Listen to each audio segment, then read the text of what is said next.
Hello, welcome to Science Knowledge Park. आज हम photosynthesis को थोड़ा इजी वे में समझने चाहेंगे। Photosynthesis that process of making organic food glucose from inorganic raw material carbon dioxide and water in presence of sunlight and chlorophyll.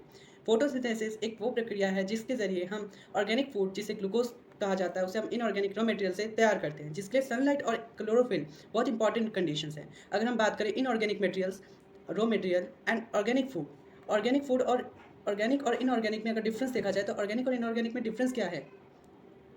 Organic जिनमें carbon और hydrogen must होता है, मतलब इन दोनों के बिना का ऑर्गेनिक कंपाउंड बनना इम्पॉसिबल है। एंड इनऑर्गेनिक क्या है? जिनमें कार्बन और हाइड्रोजन एक साथ नहीं पाए जाते, such as carbon dioxide and water. And here organic compound example glucose. यहाँ कार्बन और हाइड्रोजन दोनों एक साथ प्रेजेंट है। अब रिएक्शन की अगर हम बात करें तो कार्बन डाइऑक्साइड वाटर के साथ कंबाइन करके ग्लूकोज बनाता है और उसमें oxygen as a by product release हो जाता है। यहाँ सनलाइट और क्लोरोफिल के बिना ये रिएक्शन पॉसिबल नहीं है। फोटोसिंथेसिस के इस रिएक्शन से हम उसके मैकेनिज्म को नहीं समझ सकते कि ये कार्बन डाइऑक्साइड वाटर से रिएक्ट कर रहा है और वो ग्लूकोज बना रहा है, बट वो कैसे बना रहा है उसको समझने के लिए हमें इस मैकेनिज्म को समझना ज़रूरी है, जो एनसीईआरटी में दी गई है टेक्स्ट बुक में। Absorption of sunlight bye chlorophyll, that is green pigment of the plant, and then conversion of sunlight energy to chemical energy, splitting of water molecule into hydrogen and oxygen, then reduction of carbon dioxide to carbohydrates। इस steps को हम थोड़ा easy way में समझेंगे।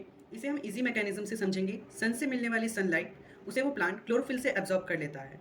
जैसे first step में दे रखा है absorption of sunlight bye chlorophyll, green pigment. जो भी प्लांट का ग्रीन पार्ट है दैट मीन्स वहाँ पे क्लोरोफिल प्रेजेंट है।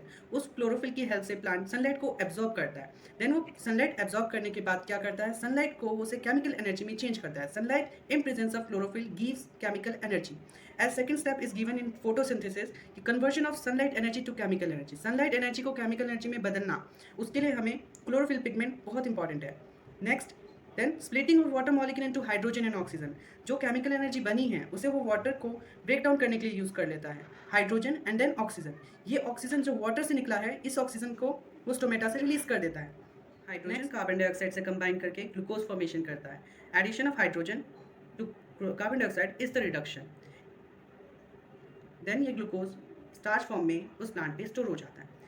Very important thing to note that oxygen in glucose come from carbon dioxide not water. इस पूरे प्रोसेस में हमने ये देखा कि वाटर का ऑक्सीजन स्टोमेटा से रिलीज हो जाता है, तो ग्लूकोज के पास जो ऑक्सीजन प्रेजेंट है वो कार्बन डाइऑक्साइड से आता है।